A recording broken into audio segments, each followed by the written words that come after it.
Pinarangalan at binigyang pugay ang mga miyembro ng PNP Special Action Force na nasawi sa enkwentro sa Mama Sapano, isang taon na nakakalipas. Mismo si Pangulong Ninoy Aquino nanguna sa programa. Sa kanyang talumpati, pinuri ng Pangulo sa 44 na nagbuwis ng kanilang buhay. Inamin ng Pangulo na kahit siya nababagalan sa pag-usad ng hustisya, nais niyang huwag nang maulit ang nangyari na bunga ng pagsaway daw o pagsuway sa patakaran. Nakatanggap ng Medal of Valor sina Senior Inspector Hednat Tabdi at PO2 Romeo Sempron. Si Tabdi nagsilbi raw navigator at pointman ng operasyon. Si Sempron naman, napalibutan man ng kalaban, iniharang ang sarili para mailigtas ang kasamang si PO2 Christopher Lalan. Ang Medal of Valor, pinakamataas sa parangal na maaaring makuha ng isang miyembro ng PNP. Ang iba pa nilang kasama sa SAF 44 nakatanggap ng medalya ng kabayanihan.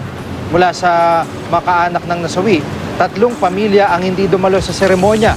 Kinumpirma naman ni PNP Chief Director General Ricardo Marquez na may mga grupong kumausap sa mga naulila ng SAF na wag nang dumalo sa parangal ngayong araw. Ilang ground commanders daw ang nagulat sa kanya tungkol dito. Tumanggi naman magbigay ng iba pang detalye ang hepe ng PNP.